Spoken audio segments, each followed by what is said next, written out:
নমস্কার, দেখছেন কলকাতা টিভি, সঙ্গে রয়েছে অনন্যা। শুরু করছি সেরা 10। মাওবাদী নেতৃত্বের ধরপাকড় অব্যাহত।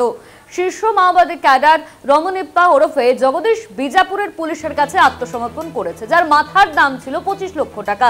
এটি বস্তার রেঞ্জে পুলিশ ও নিরাপত্তা বাহিনীর জন্য এটি একটি বড় সাফল্য।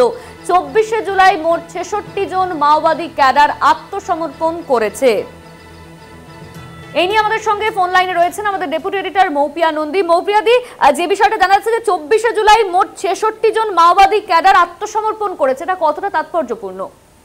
অনন্য অত্যন্ত তাৎপর্যপূর্ণ, কারণ যেভাবে আমরা দেখতে পাচ্ছি যে বাস্তারে ক্রমশ কোণঠাসা হচ্ছে মাওবাদীরা, এবং অতি সম্প্রতি তাদের যে জেনারেল সেক্রেটারি স্তরের যে শীর্ষ নেতা এনকাউন্টারে তার মৃত্যুর পর থেকে বেশ বেসামাল মাওবাদীরা, এবং এই একই সঙ্গে মাওবাদী বিরোধী অভিযান চালানোর পাশাপাশি মাওবাদীদের আত্মসমর্পণ করে মূল স্রোতে ফেরার আহ্বান জানিয়ে যাচ্ছে প্রশাসন, সরকার। এবং সেখানে দাঁড়িয়ে আমরা দেখলাম যে একটা বড় সড়ো আত্মসমর্পণ যেটা হয়েছে, যেখানে 25 লাখ মূল্য যার ঘোষণা করা হয়েছিল, যার খোঁজ পাওয়ার জন্য 25 লাখ মূল্য ঘোষণা করা হয়েছিল।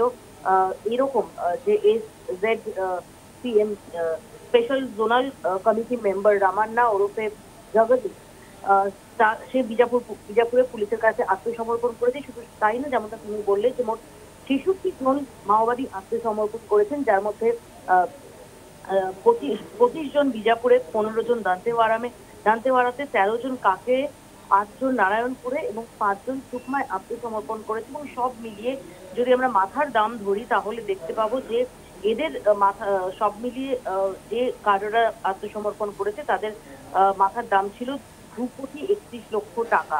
এবং যেখানে আমরা জানতে পারছি যে যেমন তোমার এরই মধ্যে যেমন রয়েছে তোমার স্পেশাল জোনাল কমিটি মেম্বার রয়েছে, তেমনই যে ডিভিশনাল কমিটির যে মেম্বার সেই স্তরের যে মাওবাদী তারাও রয়েছে।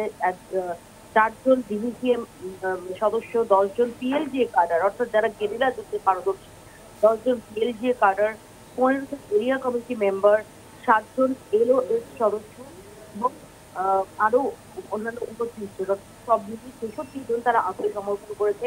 বোঝাই যাচ্ছে যে এই মুহূর্তে যথেষ্ট চাপের মুখে মাওবাদীরা, এবং 2026-এর মার্চ মাসে যে মাওবাদী মুক্ত, নকশাল মুক্ত ভারত গড়ার যে টার্গেট সেট করে দিয়েছে কেন্দ্রীয় সরকার, সেখানে দাঁড়িয়ে কিন্তু একটা বড় পদক্ষেপ। আমাদের সঙ্গে ছিলেন আমাদের ডেপুটি এডিটর মৌপিয়া নন্দী। ধন্যবাদ মৌপিয়াদি তোমায়।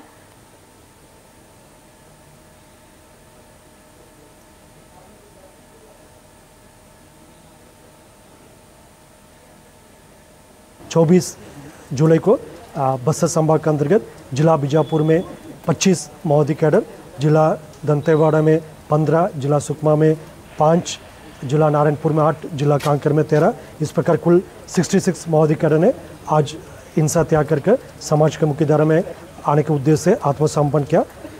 पुनः मार्गम पुनवापुर में state level committee cadre Irpa Jagdish, जिनके ऊपर 25 लाख के इनाम घोषित है, उन्होंने भी आत्मसमर्पण किया। और काफ़ी बड़ी संख्या में divisional committee member, area committee member और PLG कैडर्स भी आत्मसमर्पण किया।